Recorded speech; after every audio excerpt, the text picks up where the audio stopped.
G'day guys, Googs here. How you going on? You're welcome to my drunk philosophy. Coronavirus.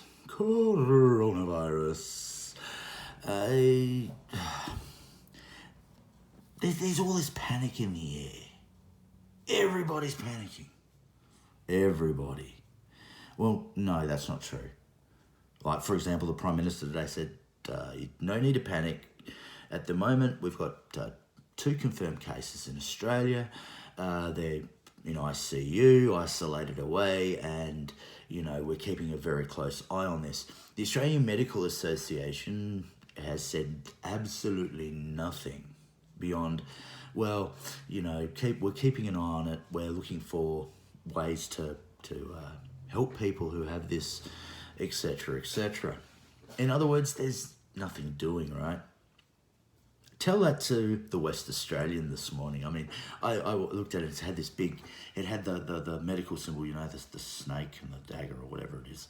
And a big headline, massive headline, front page news, coronavirus emergency. What emergency? In China, fair enough. No, China, fair enough. Iran, fair enough. Okay? They're 2 of the countries that really have a big issue. I think South Korea have a big issue too. Fair enough, but Australia, we don't, 2 people out of 25 million. But I think the media are really trying to play at the fact that people don't remember. People have short memories and they just oh, please, we must panic, the world is going to end. They did this with the environmental thing last year. They're doing it with this. And what's incredible to me, a person who's been around for a little while, seen a few things. I remember SARS. Okay, SARS was a massive virus, late 90s, early 2000s. Then you had the swine flu, early to mid 2000s. You had the bird flu as well. Now, these 3 were major pandemics in Southeast Asia. And Asia in general. They were very nasty pandemics. Sure, we had a few cases here in Australia, but it was nothing major. In fact, I have a very good friend who had the swine flu, and after taking a course of antibiotics over the space of about 2 weeks, he ended up being fine, okay?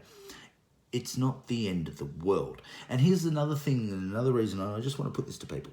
All right, that this is not the end of the world, because last year in Australia, we had one of the worst flu seasons I think this country's had since the Spanish flu outbreak early last century, okay? People were dropping off the twig left, right and centre, young kids, adults. It was all through this country. And if you got this flu, and by the way, I got this flu, I was crook as a dog for 2 weeks. It took me out for 2 weeks. And now I'm not the healthiest specimen in the world, but I'm certainly not, the least healthy specimen out there.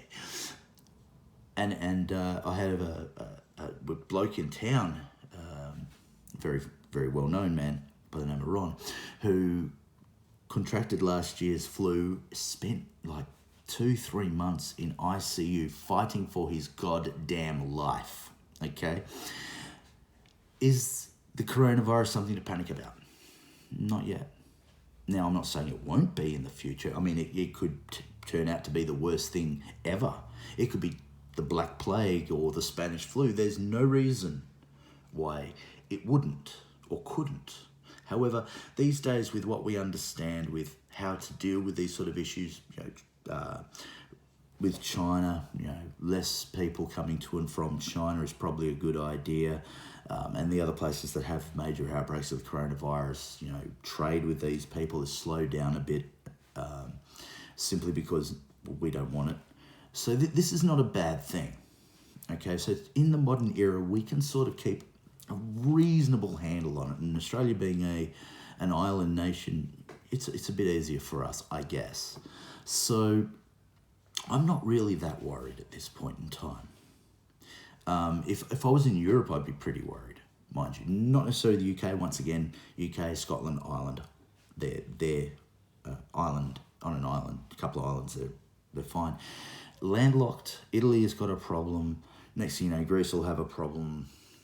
And with the open border situation with the EU folk, that could really be a trouble containing it, because you can't actually tell in the early stages of the virus who's got it, which means that people can just cross the borders. One day they're in Italy, next day they're in France, next day they're in Belgium, Sweden, and by the time they get picked up in Germany, a couple of weeks later, when the symptoms fully take effect, it's too late and they've possibly infected thousands and thousands of people. So in Europe, yes, that can be a major drama. But in Australia, not so much. And even in places like the Americas, as long as you're careful, it shouldn't be an issue. But people go, the media's, we've got to panic, it's all over, it's got a death rate so far of 2%. Now, I'm not suggesting or saying at all that loss of life is a good thing, and obviously I don't. It's a terrible thing. But, SARS was 10%, okay? And this is affecting young people, sure, but most of the people who are dying are over the age of 60. Now, once again, it's not a good thing, but generally speaking, if you're younger and you're healthier, it's going to make you crook, but it isn't going to kill you. So I'm not worried about the coronavirus, but the media is just going off. So if I was to say anything to you, sure, be cautious, be careful. Listen to the medical people. Don't listen to the media. Listen to the medical people. For example, in Australia, if the AMA come out and go, look, we're fucked, now it's time for you to really take precautions. But I even saw in the Herald today, the Sydney Morning Herald, when should you start wearing a face mask in public? A cotton face mask is not going to protect you from, as far as I understand it, the coronavirus. It's not going to stop it. Dust mask won't stop it either. We're talking viruses and shit, very small, microscopic things. Maybe a full chemical mask, the ones with the twin respirators on the front. Maybe you'll be right with that, I'm not sure. Who knows? But at this stage, there's no need to panic, okay? We need to keep our wits. Once again, I've said this so many times in the last few months because people are panicking left, right, and centre on this channel. If you panic, you drown. Don't panic. Don't panic. Do what you have to do. Now, if you're one of these people that, you're a survivalist and you've put away extra supplies, well, it doesn't hurt.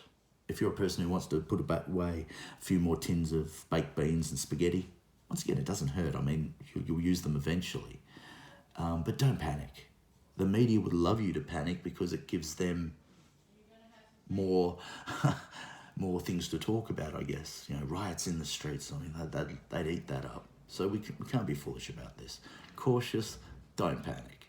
I'm Nathan Gooks Fletcher. This is my drunk philosophy, and I'll catch you good folk down the road. Be good. See ya.